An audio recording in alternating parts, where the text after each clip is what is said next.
যেই কুসংস্কারটি চালু আছে সেটা হচ্ছে, অনেকে বলেন হাত চুলকালে নাকি টাকা আসে।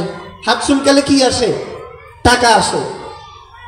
নাউযুবিল্লাহি মিন যালিক। হাত চুলকালে যদি টাকা আসতো তাহলে আজকে থেকে সমস্ত মানুষ লাইন ধরে হাত চুলকাবে, দেখি একটা টাকাও আসে কিনা। হাত চুলকালে টাকা আসে। আবার অনেকে বলে ডান হাত চুলকালে টাকা আসে আর বাম হাত চুলকালে টাকা চলে যায়। নাউযুবিল্লাহি মিন যালিক। সম্পূর্ণ কুসংস্কার এবং বেদাত আমাদের সমাজের মধ্যে চালু আছে। 6 নাম্বার যে কুসংস্কারটি আমাদের সমাজের মধ্যে চালু আছে সেটা হচ্ছে, অনেকে বলেন অনেক অমুকে মৃত্যুর সাথে পাঞ্জা লড়ছে। অমুকে মৃত্যুর সাথে কি লড়ছে? পাঞ্জা লড়ছে। নাউযুবিল্লাহি মিন যালিক। মৃত্যুটা দিতেছেন কে? একমাত্র আল্লাহ। তাহলে মৃত্যুর সাথে পাঞ্জা লড়া মানে আল্লাহর সাথে পাঞ্জা লড়া। সুতরাং পাঞ্জা মানে যুদ্ধ। পাঞ্জা মানে কি? যুদ্ধ, লড়াই। যারা বলেন অমুকে মৃত্যুর সাথে পাঞ্জা লড়ছে, এটা সম্পূর্ণ একটি কুফরি কথা, কুসংস্কার কথা, বেদাত কথা। আল্লাহ পাক রব্বুল আলামিন কাউকে যদি অসুস্থ করেন, এটা আল্লাহর ইচ্ছা। কারো যদি সখরাতুল মাউত চলে, এটা আল্লাহর ইচ্ছা। এখানে দুনিয়ার কারো হাত নাই, দুনিয়ার কোনো ডাক্তার কবিরাজের হাত নাই। যদি সে মারা যায়, সে যদি মৃত্যু শয্যায় পড়ে যায়, এটা সম্পূর্ণ ক্ষমতা আল্লাহ। সুতরাং মৃত্যুর সাথে পাঞ্জা লড়ছে, এই কথাটা সম্পূর্ণ কুসংস্কার এবং বেদাত। 7 নাম্বার যে কুসংস্কারটি আমাদের সমাজের মধ্যে চালু আছে সেটি হচ্ছে, অনেকে বলেন জনগণ সকল ক্ষমতার উৎস। নাউযুবিল্লাহি মিন যালিক। সকল ক্ষমতার মালিক কে?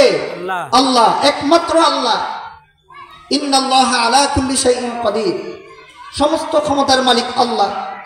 এখানে যদি কেউ যদি বলে, কোন দল যদি বলে, কোন সংগঠন যদি বলে, কোন ব্যক্তি যদি বলে, কোন মানুষ যদি বলে জনগণ সকল ক্ষমতার উৎস, এটা সম্পূর্ণ কুফরি কথা, কুফরি বাক্য, এটা ইসলাম বিরোধী কথা।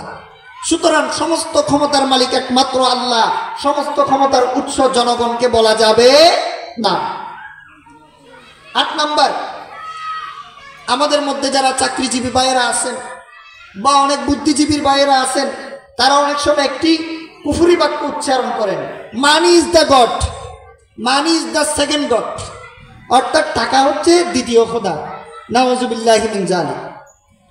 অনেকে বলেন এটা money is the second god, টাকা হচ্ছে দ্বিতীয় খোদা। অথচ খোদা কয়জন? একজন। টাকাকে অনেকে খোদা মনে করছে। 9 নাম্বার যে কুসংস্কারটি আমাদের সমাজের মধ্যে চালু আছে সেটা হচ্ছে, অনেকে বলেন চোখ লাফাইলে বিপদ আসে। চোখ লাফাইলে কি আসে? বিপদ আসে। এটা অনেকে কথাটা বলে থাকেন। নাউযুবিল্লাহি মিন যালিক। বিপদ আপদ সব আল্লাহ পাক রব্বুল আলামিনের হাতে। আল্লাহ পাক রব্বুল আলামিন আমাদের কামাইয়ের উপর, আমাদের নেক আমল বদ আমলের উপর ডিপেন্ড করে আযাব গজব এগুলা দান করেন। আল্লাহ পাক রব্বুল আলামিন একত্রে বলেন, এক জায়গায় বলেন, যাহারাল ফাসাদু ফিল বাররি ওয়াল বাহরি বিমা কাসাবাত আইদিন নাস। যাহারাল ফাসাদু ফিল বাররি ওয়াল বাহরি বিমা কাসাবাত আইদিন নাস। আল্লাহ পাক রব্বুল আলামিন বলেন, জমিনের মধ্যে, আসমান আর জমিনের মধ্যে যা কিছু ঘটে, ভালো ঘটুক কিংবা খারাপ ঘটুক, নিয়ামত আসুক কিংবা বিপদ আসুক, এই সবগুলা হচ্ছে বান্দার হাতের কামাই। বান্দার নেক আমল যে পরিমাণ হবে, আল্লাহ পাক রব্বুল আলামিন সেই পরিমাণ নিয়ামত বন্টন করবেন। বান্দার যেই পরিমাণ বদ আমল হবে, ওই পরিমাণ রব্বুল আলামিন বিপদ আসমান থেকে নাজিল করবেন। নাউযুবিল্লাহ। তাহলে চোখ লাফাইলে বিপদ আসে, কথাটা সঠিক নয়, এটা ভুল কথা, কুসংস্কার কথা। 10 নাম্বার, আমাদের সমাজে কুসংস্কার চালু আছে। অনেকে মনে করেন ছোট বাচ্চার পেশাব পাক। অনেক মা বোনরা মনে করেন ছোট বাচ্চার পেশাব পাক, যার কারণে ছোট বাচ্চা যদি গায়ের মধ্যে প্রস্রাব করে দেয়, ওই প্রস্রাবের কাপড় নিয়ে অনেকে নামাজ পড়ে। পড়ে কি পড়ে না? পড়ে। তাদের যুক্তি হচ্ছে ছোট বাচ্চা হচ্ছে নিষ্পাপ, তাদের পেশাব পাক। অথচ শরীয়তের মাসআলা হচ্ছে ইসলামী শরীয়তের মাসআলা হচ্ছে জন্ম থেকে মৃত্যুর আগ পর্যন্ত ছোট হোক, বুড়া হোক, জোয়ান হোক, সকলের প্রস্রাব পায়খানা ইস্তিনজা এগুলো নাপাক, নাজাসাতে গলিজা নাপাক।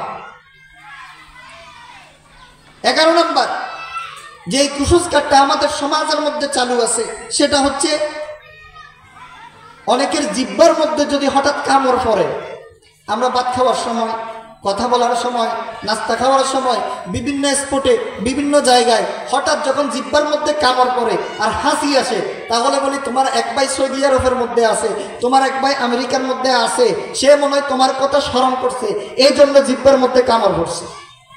নাউজুবিল্লাহি মিন যালিক। সৌদি আরবে স্মরণ করলে এখানে বাংলাদেশে জিহ্বায় কামড় পড়ে, এটা সম্পূর্ণ একটি যুক্তিহীন কথা, কুসংস্কার এবং বেদাত।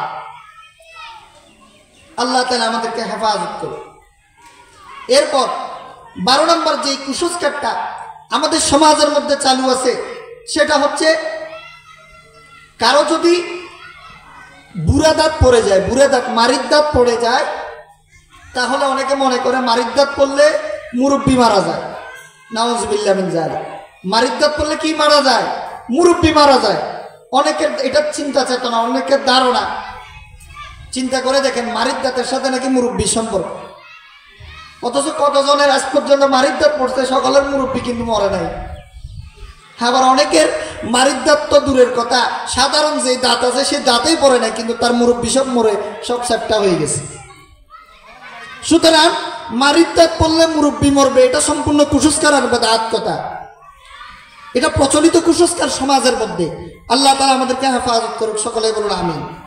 এরপর 13 নম্বর যে কুসংস্কারটা আমাদের সমাজের মধ্যে চালু আছে, বিভিন্ন অঞ্চলের মধ্যে চালু আছে, সেটা হচ্ছে ছোট বাচ্চার যদি দাঁত পড়ে যায়, তখন ওই ছোট বাচ্চার মায়েরা বা ছোট বাচ্চার যদি মুরব্বী কেউ থাকে, তারা শিখাই দেয়, এই তোমার দাঁতটা ইঁদুরের গর্তের কাছে নিয়ে যাও, ইঁদুরের গর্তের মধ্যে ফেলে দাও।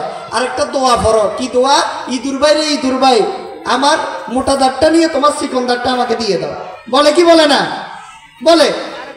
এটা হচ্ছে দোয়া, ইঁদুর ভাইয়ের কাছে দোয়া করে, ইঁদুর ভাই রে ইঁদুর ভাই, আমার মোটা দাঁতটা নিয়ে তোমার চিকন দাঁতটা দাও। চিন্তা করে দেখেন, দোয়া আল্লাহর কাছে না করে ইঁদুর ভাইয়ের কাছে করে। তার মানে ইঁদুর ভাই কি মুরব্বী মানছে? এটা সম্পূর্ণ কুসংস্কার আর বেদাত। আল্লাহ তাআলা আমাদেরকে হেফাজত করুক, সকলে বলুন আমিন। 14 নম্বর যে কুসংস্কার, যে বেদাত আমাদের সমাজের মধ্যে চালু আছে, সেটা হচ্ছে অনেক ব্যবসায়ীরা মনে করেন যে দোকানের প্রথম বিক্রি, সকালবেলা যখন দোকান খোলেন, প্রথম বিক্রি যদি বাকিতে হয়, সারা দিন নাকি কুসাত লেগে যায় ব্যবসার উপর। নাউজুবিল্লাহ মিন যালিক। বিষয়টা এমন নয়। একজন অসহায় মানুষ আপনি যদি সকালবেলায় তার উপকার করেন, তাহলে আপনি ডাবল সওয়াব পাবেন। একত অসহায় হিসেবে সহযোগিতা করছেন, সওয়াব পাবেন।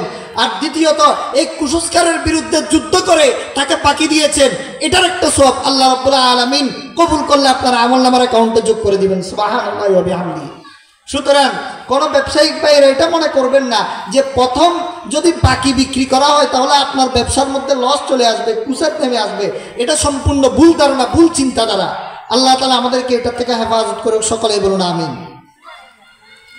15 নম্বর যে কুসংস্কারটা আমাদের সমাজের মধ্যে বিভিন্ন অঞ্চলের মধ্যে চালু আছে, সেটা হচ্ছে পোকা আম খেলে নাকি সাঁতার কাটতে পারে। পোকা আম খেলে কি কাটতে পারে? সাঁতার কাটতে পারে। এটা সম্পূর্ণ কুসংস্কার আর বেদাত কথা, মানুষের প্রচলিত কথা। এটা কোরআন হাদিস ভিত্তিক কথা নয়, ইসলামী শরীয়তের কথা নয়। এমন কিছু কথাবার্তা আমি আলোচনা করতেছি যেগুলো বলার মাধ্যমে অনেক সময় আমাদের ঈমান ধ্বংস হয়ে যায়, আমল নষ্ট হয়ে যায়। এই জন্য মুসলমান খুব হুঁশিয়ার থাকতে হবে, সতর্কতার পথ অবলম্বন করতে হবে। এগুলো সবগুলো কমবে বিধর্মীদের থেকে আসছে, ইহুদি থেকে আসছে, খ্রিস্টান থেকে আসছে। এগুলো মুসলমানদের সংস্কৃতি হতে পারে না। মুসলমানদের সংস্কৃতি রাসূল করিম সাল্লাল্লাহু আলাইহি সাল্লাম যেভাবে বলেছেন সেইভাবে আমাদের চলতে হবে, এর বাইরে চলবো। রাসূল করিম সাল্লাল্লাহু আলাইহি সাল্লাম হাদিসে পাকের মধ্যে বলেন, মান তাশাব্বাহা বিকওমিন ফাহুয়া মিনহুম। দুনিয়াতে যার সাথে যার মহব্বত হবে, দুনিয়াতে যার সাথে যার মিল মহব্বত হবে, পরকালে তার সাথে তার কিয়ামত হবে। সুতরাং আমাদের কালচার, আমাদের সব কিছু যদি রসুল করিম সাল্লাল্লাহু আলাইহি সাল্লামের সাথে মিলে আমরা করি, কাল কিয়ামতের ময়দানে রসুল করিম সাল্লাল্লাহু আলাইহি সাল্লামের সাথে আমাদের হাসর নাসর হবে। আর যদি আমরা ইহুদি খ্রিস্টানদের কালচারের সাথে মিলিয়ে আমাদের জীবন পরিচালনা করি, কাল কিয়ামতের ময়দানে ওই ইহুদি খ্রিস্টানদের কাতারে রব্বুল আলামিন আমাদেরকে দাঁড় করে দিবেন। নাউজুবিল্লাহ মিন জালিক।